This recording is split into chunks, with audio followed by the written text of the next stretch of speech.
Since its original debut in 2000, the Laramie Project has been performed by hundreds of high schools, colleges, and community theaters. And next, it's happening at the University of Missouri, St. Louis. Here with me from the Umsl's Department of Theater and Dance, our director and assistant professor, Jacqueline Thompson, and actor Nolan Ebbinghaus. Welcome, Nolan, and Jacqueline, welcome back. Thank you. So the Laramie Project, is this the first time at Umsl that this has been performed? This is the first time at Umsl. So why did you choose this play? As an artist, as a director, I love to do pieces that involve social activism and social issues, and this incident really happened. So it was really important for me to honor the piece, honor Matthew's life, and also just hold the integrity of the town and make sure that we do a really good job of getting that message out. Yeah. So what were the challenges of choosing this play and the directing process to date?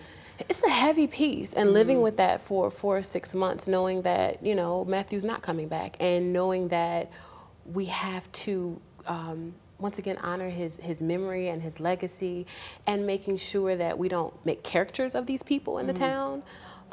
That's been the challenge, a real big challenge. And of course there's 65 characters and there's 8 actors, and they're shifting those roles really quickly.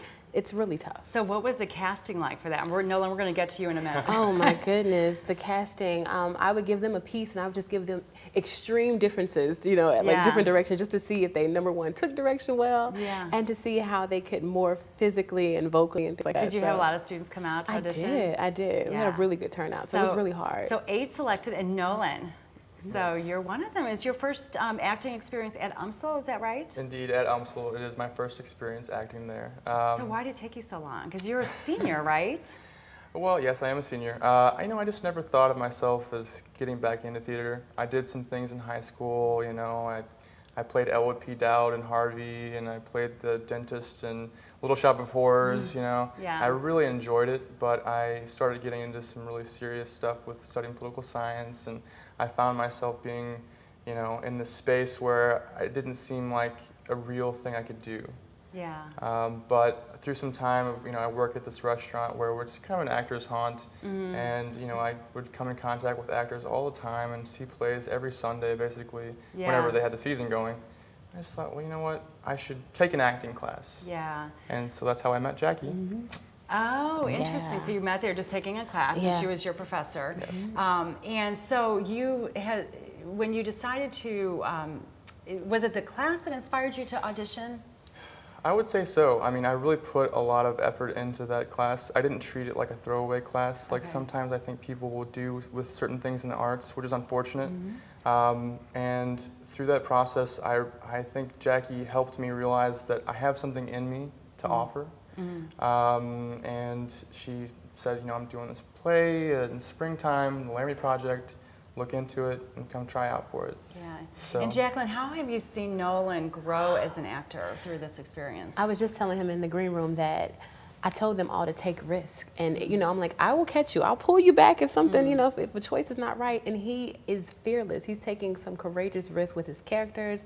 And even when I worked with him this summer in a class, I noticed his natural instinct and natural talent. So I'm so glad he came out. I'm encouraging him to do more stuff around the city and really get. And Nolan, you're right up against graduation, and I know you've got a play. You've got a whole weekend before that. Next weekend is the weekend of April 11th is the performance, and I'm sure that's all you can focus on right now. But just around the bend is graduation. Just about. I'll have a couple more classes that'll spill over into the summertime.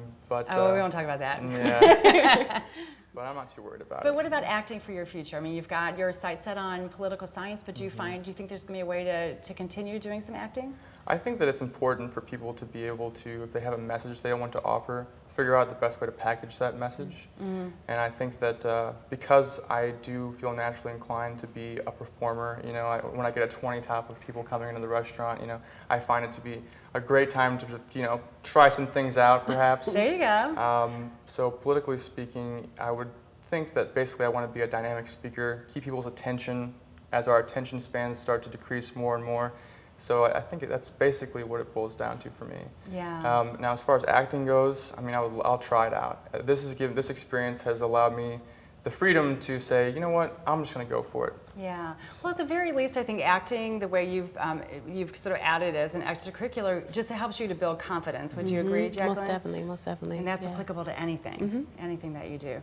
Okay, so Nolan, break a leg next week. I know this has been a huge challenge. How many characters are you playing in the show? Well, let's see here. I'm playing Jedediah Schultz. I'm playing Andy Paris. I'm playing Dr. Cantaway. I'm playing Gil Ingen.